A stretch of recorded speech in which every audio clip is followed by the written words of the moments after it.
الحمدللہ وکفا وسلام علی عبادہ الذین اصطفیٰ اما بعد۔ بچوں نے جو بھی کارکردگی پیش کی اس سے بڑی خوشی ہوئی۔ چھوٹے چھوٹے معصوم بچوں نے بڑی جرات کے ساتھ اپنے جو کچھ ان کو سبق سکھایا گیا تھا، سمجھایا گیا تھا، ہمت کے ساتھ پیش کیا۔ بلکہ اکثر و بیشتر بچے مائک کے سامنے آ کر کانپ جاتے ہیں، ڈر جاتے ہیں، سہم جاتے ہیں، لیکن بھاونگر کے اندر یہ بات منفرد دیکھی گئی کہ ہر بچہ آنے والا مسکرانے والا تھا، مسکراتے ہوئے انہوں نے پروگرام پیش کیے۔ اور دوستو، کئی مرتبہ جماعت میں جانے کا اتفاق ہوتا ہوگا آپ لوگوں کو، تو پتہ چلتا ہوگا کہ لوگوں کے سامنے کس طرح سے 6 نمبر بیان کیے جاتے ہیں اور کس طرح بیان کیا جاتا ہے۔ بیان تو چھوڑو، اعلان کس طرح کیا جاتا ہے اسی میں پیر ڈھیلے ہو جاتے ہیں۔ اگر امیر صاحب یہ طے کر دیں کہ آج کی نماز کے بعد آپ کو اعلان کرنا ہے، تو بس اس کی نماز کا تو کباڑا ہو جاتا، پوری نماز جو ہے اس کا اعلان بن جاتی ہے۔ رکوع میں بھی اعلان، سجدے میں بھی اعلان، تشہد میں بھی اعلان، وہی عبارت وہ ریپیٹ کرتا رہتا ہے کہ یہ کہنا ہے۔ ایک مرتبہ ایک نوجوان بچے کو یہ کہا گیا کہ آپ کو اعلان کرنا ہے کہ دعا کے بعد تمام حضرات ممبر کے قریب بیٹھ جائیں، دین کی متعلق انتہائی اہم اور ضروری بات ہوں گی۔ اب وہ پورا اعلان جو ہے پوری نماز میں دہراتا رہا۔ تشہد میں بیٹھا ہوا تھا، ابھی سلام امام نے نہیں پھیرا، لیکن وہ یہ سمجھا کہ شاید سلام پھیر دیا، فوراً کھڑا ہوا۔ بھائی دوستو بزرگوں، دعا کے بعد سب کے سارے حضرات ممبر کے قریب بیٹھے۔ اب سب کے سب لوگوں کی ہنسی چھوٹ گئی، نماز خراب ہوئی۔ ہوتا ہے، اچھے لوگ ہمت ہار جاتے ہیں۔ یہ معصوم بچے، یہ در حقیقت ان کے اساتذہ کی کامیابی ہے کہ انہوں نے اپنے بچوں کو کیسا جری بنایا۔ اور یہ جو انعامات دیے گئے ہیں، حقیقت میں یہ انعامات ان کے ماں باپ کو، بلکہ اصل تو بچوں کی ماں کو انعام دینا چاہیے، اور اصل انعام تو اساتذہ اور اساتذہ کی بیویوں کو دینا چاہیے کہ اگر اساتذہ محنت نہ کرتے تو بچے ایسے تیار نہ ہوتے، اور اساتذہ کے پیچھے ان کی بیویوں کا کردار ہے، ان کو انعام دینا چاہیے۔ اس لیے کہ اگر وہ خوش نہ رہیں تو اپنے شوہر کو وہ خوشی مدرسے بھیجنے کے قابل نہ رہیں۔ وہ ان کو ناشتہ پیش کرتی ہیں، ان کو بہترین کھانا پیش کرتی ہیں، تبھی تو وہ فراغ دلی کے ساتھ پڑھا پاتے ہیں۔ اگر ہر وقت وہ ٹینشن میں رکھیں تو اساتذہ اپنے بچوں پہ کیا محنت کر پائیں گے۔ اس لیے انعام کی ایک قسم وہ بھی ہونی چاہیے جو اساتذہ کو دی جائے اور اساتذہ کی بیویوں کو دی جائے۔ اس طرف بھی ارباب انتظام کو توجہ کرنی چاہیے اور اصحاب خیر کو توجہ کرنی چاہیے۔ میرے ایک دوست تھے جو کرونا بیماری کے اندر اللہ تعالیٰ کی رحمت میں پہنچے، رشید خان، کیم چارستے کے اندر ہوا کرتے تھے اور وہ مکاتب چلاتے تھے، اور اپنی جیب خاص سے بچوں کو اتنا بہترین انعام دیتے تھے، سننے والے خوش ہو جاتے تھے۔ جس طرح سے فل حاضری پیش کرنے والے بچوں کو انعام دیا گیا، ہمت افزائی کی گئی، ایسے بچیوں کو سونے کے کنڈل، سونے کی بالیاں دیتے تھے، چاندی کے زیورات دیتے تھے، اور اساتذہ کرام کو عمرے پہ بھیجتے، اور اساتذہ کی گھر والیوں کو سلائی مشین، واشنگ مشین، فریج، اس قسم کے انعامات دیتے تھے۔ اور یوں کہتے تھے یہ اساتذہ کا اصل میں خوش دلی کے ساتھ کام کرنا یہ موقوف ہے ان کی بیویوں کو خوش کرنے پر۔ تو اگر وہ خوش رہیں گی تو ان کو خوش رکھیں گی، اور یہ خوش رہیں گے تو بچوں پہ محنت کر سکیں گے۔ تو ان کا ذہن یہاں تک کام کرتا تھا۔ بہرحال میں دل سے دعا کرتا ہوں اللہ تعالیٰ اس ادارے کو، دار ارقم کو منارہ نور بنا کے اللہ قبول فرمائے، اور ایک ہی سال کے اندر اتنا بہترین نمونہ انہوں نے پیش کیا بچوں کا، اور اتنی بہترین کارکردگی مولانا عبداللہ صاحب نے جو ہے آپ کے سامنے پیش کی۔ یقیناً ایک سال کے اندر تو ادارہ ابھی گھٹنیوں چلتا ہے، لیکن الحمدللہ انہوں نے گھٹنیوں کے نہیں بلکہ جو ہے پیروں پہ کھڑا کر دیا محنت کے اعتبار سے۔ اللہ تعالیٰ ان کے منصوبوں کو پورا فرمائے، ارادوں کو پورا فرمائے، اور کام کرنے والا جو عملہ ہے اللہ تعالیٰ اس کو مخلص بنائے، ان کے اخلاص کو قبول فرمائے، اور جتنے افراد نے ان کے کاموں کی اور کارکردگی کی ہمت افزائی کی، خاص طور سے میں نے دیکھا ہمارے آفریدی صاحب کوئی نوجوان بچے ہیں، میرا خود ان کو دیکھنے کو دل کر رہا ہے۔ انہوں نے اتنا بڑے انعامات بچوں کو دیے کہ شاید لاکھوں روپے انہوں نے خرچ کر دیے ہوں گے۔ یہ کوئی معمولی بات نہیں ہے کہ معصوم بچوں کی ہمت افزائی پر ان کا جو ہے اپنے دہانے کو کھول دینا اور سخاوت کے جذبے کے ساتھ آگے اپنے ہاتھوں کو بڑھانا، یہ دین سے محبت کی علامت ہے، یہ ادارے سے محبت کی علامت ہے۔ دیکھو دوستو، 2 طرح کی تعلیم ہے، دنیا کے اندر دو طرح کی تعلیم، ایک ہے عصری تعلیم اور ایک ہے دینی تعلیم۔ عصری تعلیم کالج اور یونیورسٹیوں کے اندر پڑھائی جاتی ہے، اور دینی تعلیم مدارس، مکاتب اور مساجد کے صحنوں کے اندر پڑھائی جاتی ہے۔ دنیاوی تعلیم اگر اس کے سلسلے نسب دیکھا جائے تو یہ لندن اور امریکہ پہ جا کے اینڈ ہو جاتا ہے، اور دینی تعلیم کا سلسلے نسب اگر چیک کیا جائے تو محمد رسول اللہ صلی اللہ علیہ وسلم کے قلب مبارک پر جا کے ختم ہوتا ہے۔ دنیاوی تعلیم سے بندہ جو تعلیم حاصل کرتا ہے، جو فنون حاصل کرتا ہے، اس سے انسان کے جسم کو فائدہ پہنچتا ہے۔ مثلا انجینئر بنے گا، سول انجینئر بنے گا تو بہترین گھر بنائے گا، الیکٹریکل انجینئر بنے گا گھر کو چمکائے گا، میکینیکل انجینئر بنے گا تو مشینریز میں کام کرے گا۔ جی، یہ تمام کی تمام چیزیں انسان کے مٹی کے بنے ہوئے جسم کو راحت پہنچاتی ہیں، جبکہ دینی تعلیم بندہ حاصل کرتا ہے اس کے جسم کو بھی راحت پہنچتی ہے، سکون پہنچتا ہے، اور مرنے کے بعد ہمیشہ ہمیشہ کی جو زندگی ہے وہاں بھی راحت پہنچے گی۔ بہرحال دنیا میں آئے ہیں اور یہاں رہنا ہے، اور جتنے دن رہنا ہے سکون کے ساتھ رہنا ہے، عزت کے ساتھ زندگی گزارنی ہے، راحت کے ساتھ زندگی گزارنی ہے، اور اللہ کی نعمتوں کو حاصل کر کے اللہ کا شکر ادا کرنا ہے، اور اللہ کا شکر کر کے اللہ کا قرب حاصل کرنا ہے۔ لہذا دنیا میں رہتے ہوئے عصری تعلیم کا حاصل کرنا بھی ضروری ہے۔ اور اگر کسی ادارے کے اندر عصری تعلیم اور دینی تعلیم مرج ہو کر ایک ہی چھت کے نیچے ایک ہی ماحول کے اندر اگر ڈیولپ کیا جائے اور وہ ماحول فراہم کیا جائے تو اس سے بہتر اور کیا چیز ہو سکتی ہے۔ الحمدللہ بھائی عبداللہ نے، مولانا عبداللہ صاحب نے اس بات کی کوشش کی کہ ہمارے بچے عصری تعلیم کے ساتھ ساتھ وہ عقائد کے اعتبار سے، اعمال کے اعتبار سے، اخلاق کے اعتبار سے زیرو نہ ہو جائیں، پیچھے نہ رہ جائیں، وہ آگے بڑھیں اور ہمت افزائی کے ساتھ آگے قدم رکھیں۔ یہ ایک بہت خوشائن ان کا قدم ہے، اقدام ہے۔ اللہ تعالیٰ بہترین، اللہ تعالیٰ ان کو جزائے خیر عطا فرمائے، اور پڑھانے والے اساتذہ کی اللہ تعالیٰ ہمت افزائی فرمائے، ان کو ہمت اور جرت کے ساتھ کام کرنے کی توفیق عطا فرمائے، اور جو کام یہ لے کر بیٹھے ہیں اللہ تعالیٰ دن دونی رات چوگنی ترقی عطا فرمائے۔ آخر میں ایک چھوٹا سا عمل آپ کو بتاتا ہوں۔ اللہ کے محبوب صلی اللہ علیہ وسلم نے حضرت ابوبکر صدیق رضی اللہ عنہ کے سامنے ایک مرتبہ بیان فرمایا کہ مجھے اللہ تعالیٰ نے یہ بات فرمائی۔ اس کا مطلب یہ ہوا کہ یہ حدیث قدسی ہے کہ مجھے اللہ پاک نے یہ بات فرمائی کہ اپنی امت کو بتا دو۔ معلوم ہے کوئی پیغام، سندیشہ بہت اہم ہے۔ اپنی امت کو بتا دو، کیا بتا دو؟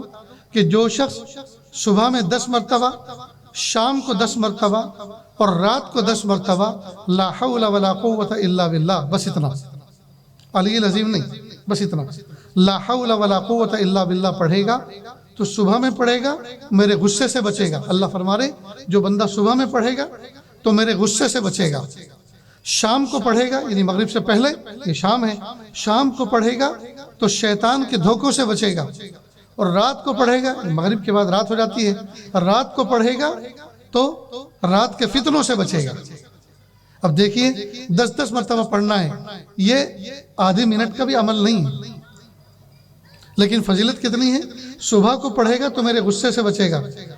آدمی غصہ کس پہ کرتا ہے؟ دوست پر یا دشمن پر؟ دشمن پر۔ معلوم ہوا جب اللہ کے غصے سے بچے گا تو اللہ اپنا دوست بنا لیں گے، تو کتنی بڑی بات ہے۔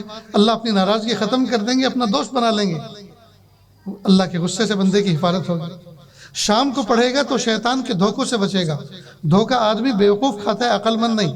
معلوم ہوا اللہ تعالیٰ اتنا بڑا برین اور اتنی بڑی فراست ایمانی عطا فرمائیں گے کہ شیطان جیسا چاپٹر، شیطان جیسا اسمارٹ اور جو ہے چالاک، اس کے دھوکے سے بندہ بچے گا تو پھر انسان تو کیا دھوکہ دے سکتا ہے۔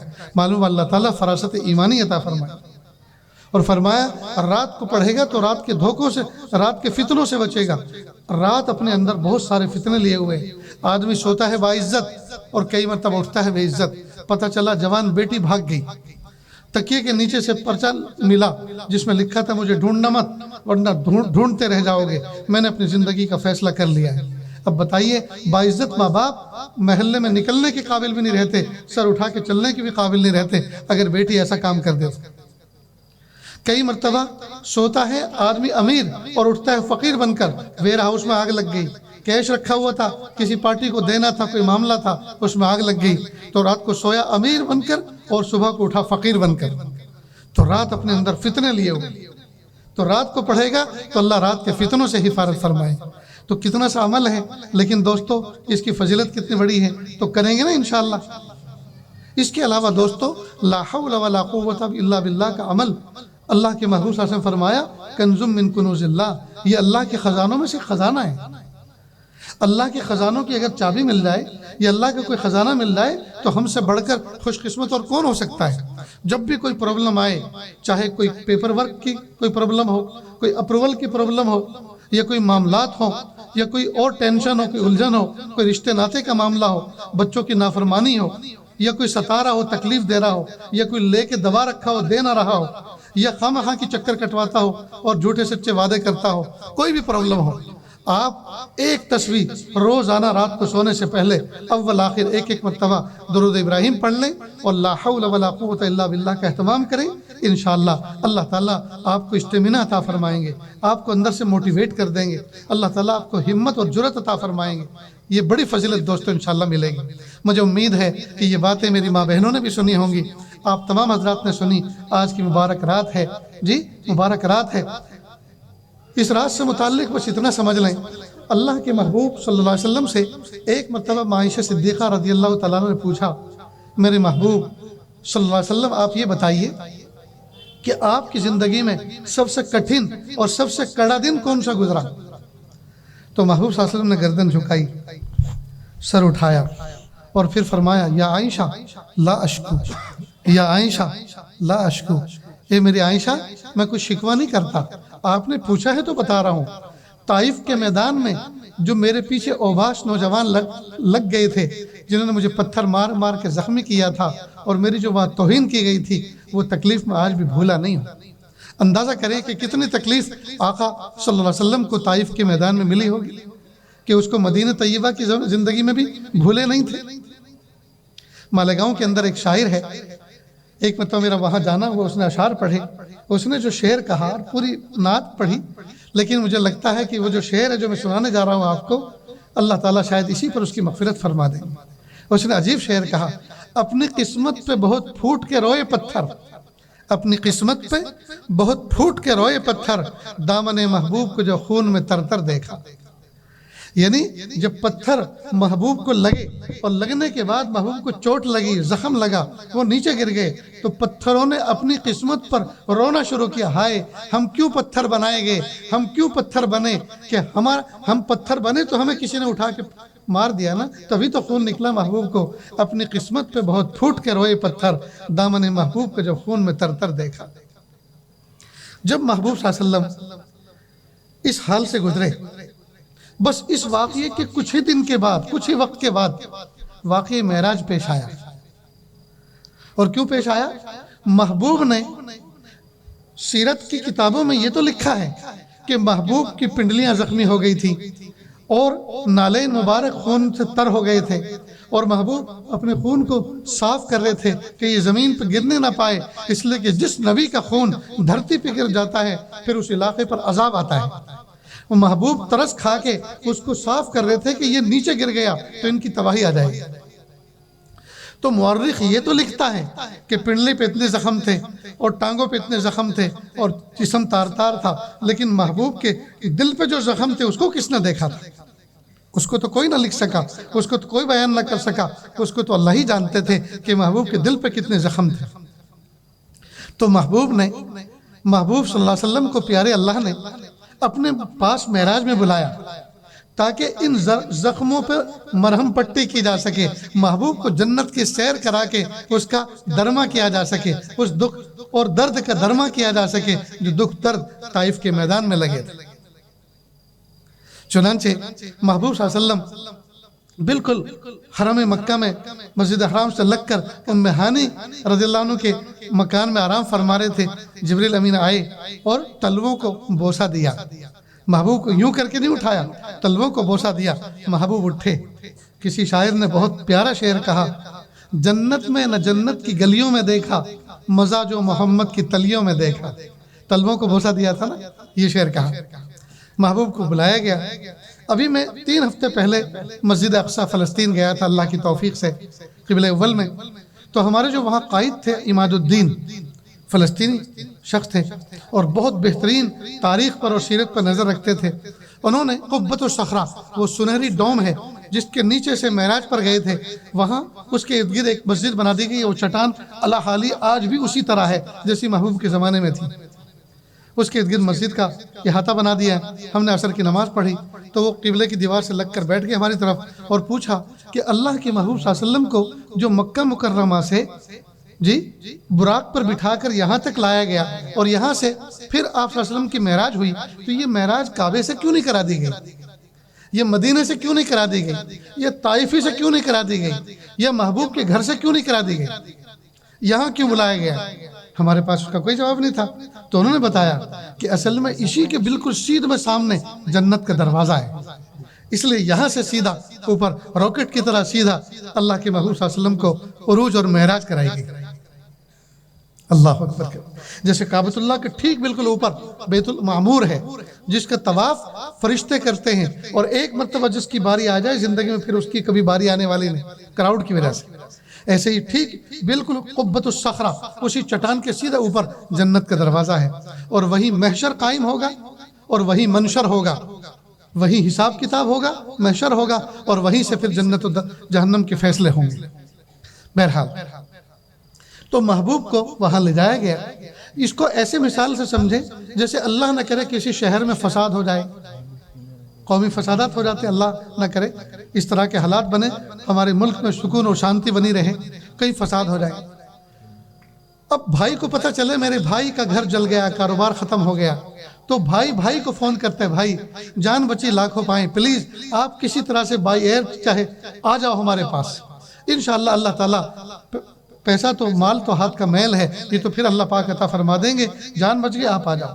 تو وہ اپنے پاس اس لیے بلاتا ہے تاکہ ہم بھول جائیں، اور وہ پھر کچھ گھماتا ہے، ادھر ادھر کھلاتا پلاتا ہے، سکون سے رکھتا ہے تاکہ سارے حادثات کو بھول جائیں. بالکل ٹھیک اسی طرح اللہ پاک نے پیارے محبوب کو اپنے پاس بلایا اور جنت کی سیر کرائی، اور وہاں سے تحفے میں 5 وقت کی نماز ملی. قصہ مختصر، 5 وقت کی نماز ملی. یہ شب معراج کا واقعہ ہے، اور آج شب معراج ہے. آج کی شب جو ہے شب معراج. میرے بھائیو، اللہ پاک نے ہمیں اتنا پیارا دین دیا، اتنا پیارا قرآن دیا، اس سے اچھی کوئی کتاب نہیں ہے. لیکن افسوس کی بات ہے ہم موبائل تو صبح سے شام تک اس کی تلاوت تو کر رہے ہیں، لیکن ہمیں قرآن پاک کھولنے کی توفیق نہیں ہوتی. آسمان کی چھت کے نیچے اس سے بڑھ کے کوئی کلام ہو نہیں سکتا. یہ اللہ کا کلام ذاتی ہے، اللہ کی ذات سے یہ کلام نکلا ہے، اور ہم اس کی تلاوت نہیں کر رہے دوستو. اس لیے ڈیلی بیس پر روزانہ قرآن پاک کی ہم تلاوت کرنے والے بنے. ہمارے ساتھ اس گروپ میں ایک مولانا تھے، مولانا عبدالرشید صاحب کر کے، بہت بڑے بزنس مین تھے. یومیہ ایک قرآن پاک پڑھتے تھے، سفر میں بھی انہوں نے قرآن پاک یومیہ ایک پورا کیا ہمارے ساتھ. اس لیے دوستو قرآن پاک کا کی تلاوت کا اہتمام کریں، بچوں کو دین سکھائیں، ان کے دلوں میں تقوی پیدا کریں، گھروں کے اندر دین کو زندہ کریں، اپنے بچوں کو جاہل اور غافل نہ رکھیں، دنیاوی اعتبار سے بھی بہترین تعلیم کے حامل بنائیں، اور دینی اعتبار سے بھی ان کی دین فہم ان کے اندر اتاریں. اللہ تعالیٰ سے دعا ہے اللہ تعالیٰ کہنے سننے سے زیادہ عمل کی توفیق عطا فرمائے. اور ادارے ارقم جو مبارک نام والا یہ ادارہ ہے، اللہ تعالیٰ اس کو جو ہے برکتوں سے نوازے، رحمتوں سے نوازے، اور ادارے میں کام کرنے والے جتنے افراد ہیں اللہ تعالیٰ ان کے منصوبے میں برکت عطا فرمائے. ادارے کے ذمہ داروں کے ذہنوں کے اندر جو آگے کے پلان ہیں اس کے لیے جتنے اسباب و وسائل کی ضرورت ہے اللہ تعالیٰ اصحاب خیر کو اور ارباب خیر کو متوجہ فرمائے، اور اللہ تعالیٰ شرف قبول سے نوازے. وآخر دعوانا ان الحمدللہ رب العالمین. دعا کر لیجیے.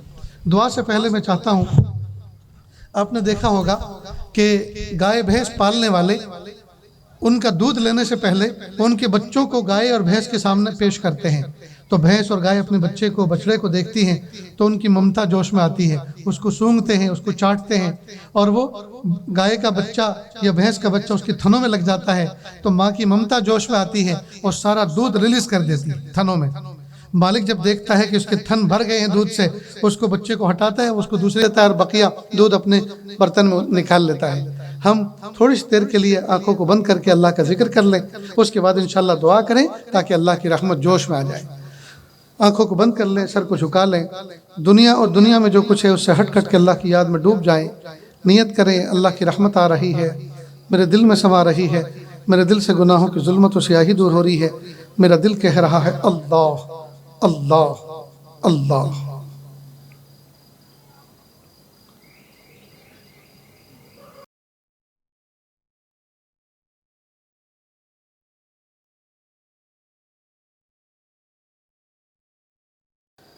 کس سے مانگیں کہاں جائیں، کس سے کہیں، اور دنیا میں حاجت روا کون ہے؟ کس سے مانگیں کہاں جائیں، کس سے کہیں، اور دنیا میں حاجت روا کون ہے؟ سب کا داتا ہے تو، سب کو دیتا ہے تو، اور بندوں کا تیرے سوا کون ہے؟ رزق پر جس کے پلتے ہیں شاہ و گدا، تجھ احد کے سوا دوسرا کون ہے؟ کون مقبول ہے کون مردود ہے، کون مقبول ہے کون مردود ہے، بے خبر کیا خبر تجھی کو کیا کون ہے؟ جب تلیں گے عمل سب کے میزان پر، تب کھلے گا کہ کھوٹا کھرا کون ہے؟ اے فقیر اس کو تو فضل باری سمجھ، ورنہ تیری طرف دیکھتا کون ہے؟ کس سے مانگیں کہاں جائیں، کس سے کہیں، اور دنیا میں حاجت روا کون ہے؟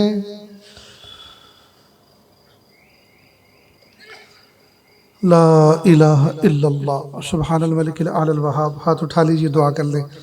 بسم اللہ الرحمن الرحیم۔ لا احصی ثناء علیک انت کما اثنیت علی نفسک رب اغفر وارحم وانت خیر الراحمین۔ حسبی اللہ لا الہ الا ہو علیہ توکلت وہو رب العرش العظیم۔ میرے پیارے رب، میرے سوہنے رب، میرے اچھے رب، ہم ظاہر میں آپ کے بندے اور بندیاں ہیں، حقیقت میں نہایت گندے ہیں۔ اللہ ہمارے دلوں کی گندگی کو دور فرما، ہمیں اپنی بندگی کا سلیقہ عطا فرما، شرمندگی والے کاموں سے ہماری حفاظت فرما، برے دن سے، بری بات سے، بری رات سے، برے انجام سے ہماری حفاظت فرما، سوء خاتمہ سے ہماری حفاظت فرما۔ اللہ جی، یہ ہاتھ اٹھائے جانے کے قابل نہیں اور یہ زبان کو سوال کرنے کے قابل نہیں۔ اللہ جی، آپ سے نہ مانگے تو کس سے مانگے، آپ سے سوال نہ کریں تو کس سے سوال کریں؟ ہم آپ کے بندے اور بندیاں ہیں، آپ ہمارے رب ہیں۔ میرے پیارے اللہ، ہاتھوں کا پیالہ بنا کر آپ سے بھیک مانگ رہے ہیں۔ اللہ آپ ہم سے راضی ہو جائیے، اللہ آپ ہم سے راضی ہو جائیے، اللہ آپ ہم سے راضی ہو جائیے۔ اللہ جی، قرآن پاک کے اختتام پر جو دعا کی جاتی ہے، 70,000 فرشتے اس پر آمین کہتے ہیں کہ اللہ 6-7 بچوں نے قرآن پاک ناظرہ مکمل کیا ہے، اللہ ان کو حافظ قرآن بنا، اور اس کے اختتام پر جو ہم آپ سے دعا کر رہے ہیں کہ اللہ شرف قبولیت کو نواز دیجئے، شرف قبولیت سے نواز دیجئے۔ میرے پیارے اللہ، معصوم بچے ہاتھ پھیلائے ہوئے ہیں کہ اللہ، ماں بہنیں پردے کے پیچھے آڑ میں بیٹھ کر کہ اللہ ان دعاؤں پر آمین کہہ رہی ہیں کہ اللہ سفید داڑھی والے بوڑھے بھی بیٹھے ہوئے ہیں، اور وہ نوجوان بچے کہ اللہ جن کو انٹرنیٹ نے ڈش رکھا ہے، کہ اللہ واٹس ایپ نے ڈش رکھا ہے، انسٹاگرام نے ڈش رکھا ہے، انٹرنیٹ کے ستائے ہوئے، انٹرنیٹ کے ڈسے ہوئے وہ نوجوان بچے جو اپنی زندگی سے مایوس ہو چکے ہیں، جو گناہوں سے تھک چکے ہیں، میرے پیارے اللہ، آج وہ گرم خون بھی آپ سے معافی مانگ رہا ہے۔ اللہ ہم سب کو معاف کر دیجیے، معاف کر دیجیے پیارے اللہ، معاف کر دیجیے، معاف کر دیجیے پیارے رب، معاف کر دیجیے پیارے رب۔ معاف نہیں کرنا چاہتے پھر بھی معاف کر دیجیے، آپ معاف نہیں کرنا چاہتے پھر بھی معاف کر دیجیے۔ آپ کو منانا اس وقت تک ضروری ہے جب تک کہ آپ من نہ جائیں، آپ کو راضی کرنا اس وقت تک ضروری ہے جب تک کہ آپ راضی نہ ہو جائیں۔ اللہ جی، آپ راضی ہو جائیے۔ میرے پیارے اللہ، اس طرح کے جلسوں میں یا اللہ جب بچوں کو انعام دیا جاتا ہے، جب بچوں کو رزلٹ دیا جاتا ہے، بچوں کے پہلے نمبر کا اعلان کیا جاتا ہے، یا اللہ وہ بچے یاد آتے ہیں کہ اللہ جو مدارس عربیہ میں، مدارس دینیہ میں پڑھتے ہیں، اور کئی مرتبہ 15 20 بچے حافظ قرآن ہوتے ہیں، ان کے سر پر دستار فضیلت باندھی جاتی ہے، ان کو سند دی جاتی ہے، اور تمام بچوں کے والدین آئے ہوئے ہوتے ہیں خوشیوں میں ان کو اپنے بچوں کو سینے سے لگانے کے لیے، ان کے سروں پر محبت کا ہاتھ پھیرانے کے لیے۔ لیکن کچھ بچے ایسے بھی ہوتے ہیں جو یتیم ہوتے ہیں، کسی کی ماں نہیں ہوتی، کسی کا باپ نہیں ہوتا، کسی کے دونوں نہیں ہوتے، اور کسی کسی کے ہوتے ہیں تو جاہل ہوتے ہیں، غافل ہوتے ہیں، کسی کام کے نہیں ہوتے۔ وہ یتیم بچے سوچتے ہیں آج سب بچوں کو سینے سے کوئی لگانے والا ہے، لیکن نہ میری ماں ہے نہ میرا باپ ہے، اس مجمع میں مجھے کوئی بھی سینے سے نہیں لگائے گا، میرے سر پہ کوئی بھی ہاتھ نہیں پھیرے گا۔ اور میرے پیارے اللہ کئی مرتبہ وہ منظر بھی ستاتا ہے، کئی مرتبہ بچے یتیم بچے مدرسوں میں پڑھتے ہیں اور کالجوں میں پڑھتے ہیں، اسکولوں میں پڑھتے ہیں، کئی مرتبہ عصر کے بعد کا وقت عام طور پہ مدارس عربیہ کے اندر انفرادی اور تفریح کا وقت ہوتا ہے، کھیل کود کا وقت ہوتا ہے۔ یتیم بچہ گیٹ پہ ٹوٹے ہوئے دل کے ساتھ باہر کا منظر دیکھتا رہتا ہے، گاڑی آتی ہے اور گزر جاتی ہے، اچانک ایک کار آتی ہے، اس میں سے ایک قدور آدمی اترتا ہے اور ڈکی کھولتا ہے، بڑا سا بیگ نکال کر اسی یتیم بچے سے پوچھتا ہے بیٹا میرا ایک بچہ اس مدرسے میں اس نام کا فلاں کلاس میں پڑھتا ہے، کیا آپ اس کو جانتے ہیں؟ پلیز اس کو بلا دو، میں اس کا ابا ہوں اور مجھے ایمرجنسی میں آگے کہیں جانا ہے، یہ بیگ مجھے اس کے حوالے کرنا ہے۔ وہ یتیم بچہ کہتا ہے انکل وہ میری ہی کلاس میں پڑھتے ہیں، میں ان کو بلا کے لاتا ہوں۔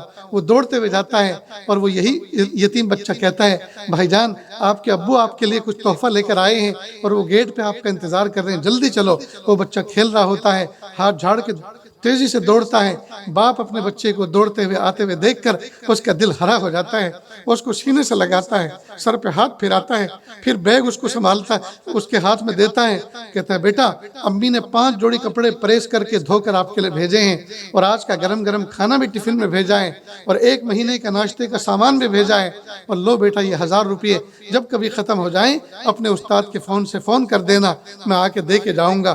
یہ منظر وہ یتیم بچہ دیکھتا ہے، اس کا دل کھد کھد روتا ہے، وہ سوچتا ہے کاش میرے ابا ہوتے، کاش میرے ابا ہوتے، وہ بھی مجھے بیگ لے کر سنبھال کے دے کر جاتے، کاش میرے ابا ہوتے وہ بھی مجھے سینے سے لگاتے، کاش میری ماں ہوتی وہ بھی مجھے گرم کھانا بھیجتی اور کپڑے دھو کر اور پریس کر کے بھیجتی، وہ بھی میرے ناشتے کا سامان بھیجتی، لیکن میری امی بھی نہیں ہے اور میرا ابو بھی نہیں ہے۔ پھر اس بچے سے رہا نہیں جاتا، وہاں سے بہاتے ہوئے وضو خانے میں چلا جاتا ہے اور اپنے قیمتی آنسوؤں کو وہ وضو خانے میں بہا دیتا ہے، نالی کے پانی میں بہا دیتا ہے۔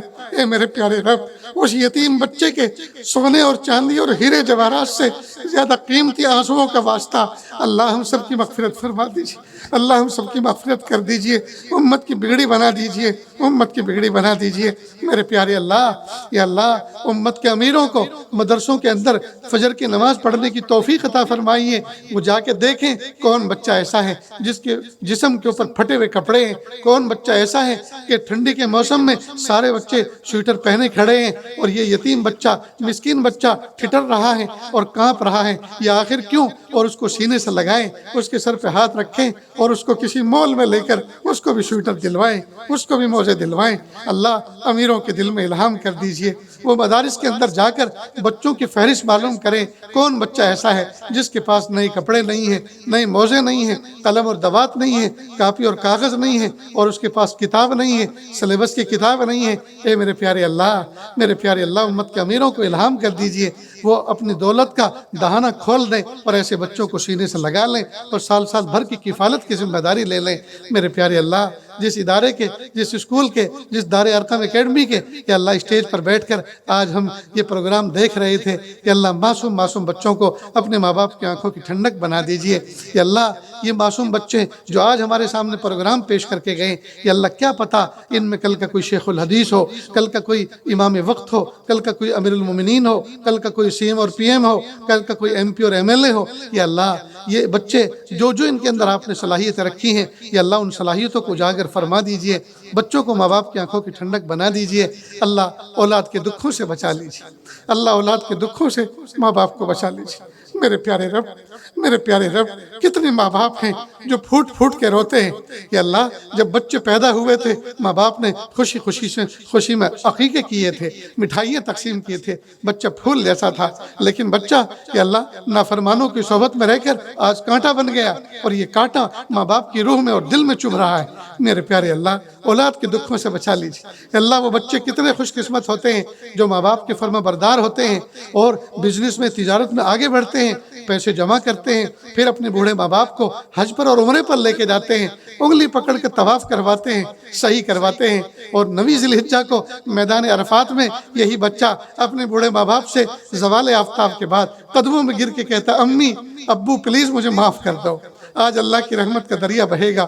لیکن چونکہ میں نے جوانی میں تمہیں گالی بھی دے رکھی ہے, ہاتھ بھی اٹھا رکھا ہے, لڑائی بھی کر رکھی ہے, دھکا بھی دے رکھا ہے, آج چونکہ حقوق العباد کا معاملہ ہے, اگر آپ نے معاف نہ کیا تو آج پورے عرفات میں اللہ کی رحمت سب پہ برسے گی, لیکن میں محروم رہ جاؤں گا.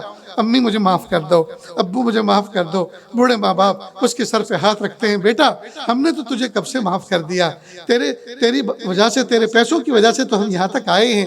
بیٹا ہم نے تیرے لیے مغفرت کی دعائیں کی ہیں, قدم قدم پہ ہم تیرے لیے دعا کر رہے ہیں, اور بیٹا ہمارا دل بالکل تجھ سے صاف ہے. پیارے اللہ, پھر وہ بچہ روتے ہوئے ایک طرف کو جا کر عرفات کے میدان میں کھڑے ہو کر آپ سے مناجات کرتا ہے کہ اللہ وہ بچہ کتنا خوش قسمت ہوتا ہے. اللہ اس محفل میں بیٹھے ہوئے نوجوان بچوں کو بھی ایسا ہی خوش قسمت بنا دیجئے, ایسا ہی خوش قسمت بنا دیجئے. اللہ اولاد کے دکھوں سے بچا لیجئے. کتنے ماں باپ اپنی جوان بیٹیوں کو اور بیٹوں کو کہتے ہیں بیٹا وہاں رشتہ کر لو جہاں ہم تمہارا کرنا چاہتے ہیں, اس میں ہمیں خیر نظر آ رہی ہے. ہم نے اللہ سے استخارے کیے ہیں, ہم نے دعائیں مانگی ہیں, ہم نے بہت کچھ دیکھ کر یہ فیصلہ کیا ہے, تم مانتے کیوں نہیں؟ لیکن نوجوان بچی اور بچے ضد پڑ جاتے ہیں, نہیں نکاح تو ہمیں وہیں کرنا ہے جہاں ہم نے سوچ رکھا ہے, ہمیں تو لو میرج ہی کرنا ہے, ہمیں تو فلاحی کے ساتھ کرنا ہے. اور نتیجہ ہوتا ہے زندگی بھر پھر وہ ماں باپ کی دعاؤں سے محروم ہو جاتے ہیں. میرے پیارے اللہ, ماں باپ کے مشوروں پر چلنے والا بنا دیجئے. کہ اللہ اس محفل میں ہمارے کتنے دوست احباب ایسے ہیں جو دکھیارے ہیں, غم کے مارے ہیں, اپنی تکلیف کسی کے سامنے کہہ بھی نہیں سکتے اور دل میں رکھ کر سہ بھی نہیں سکتے. اللہ سب کی تکلیفوں کو دور فرما. اللہ کتنے بیمار ہیں, اللہ ہماری بیماریاں بڑی نہیں ہیں, یہ اللہ آپ کی شفا بڑی ہے. اللہ بیماروں کو شفا عطا فرما.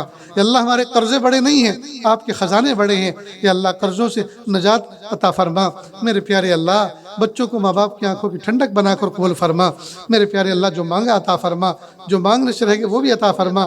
یا اللہ کتنے ایسے ہیں جو شادی شدہ ہوئے زمانہ گزر چکا, میاں بیوی میں سچی محبت پیدا نہ ہو سکی, اللہ سچی محبت پیدا فرما. کتنے ایسے ہیں جن کا نکاح ہوئے زمانہ گزر چکا, گود اولاد سے خالی ہے, یا اللہ بیٹے بھی عطا فرما, بیٹی بھی عطا فرما. اللہ نرینہ اولاد بھی عطا فرما.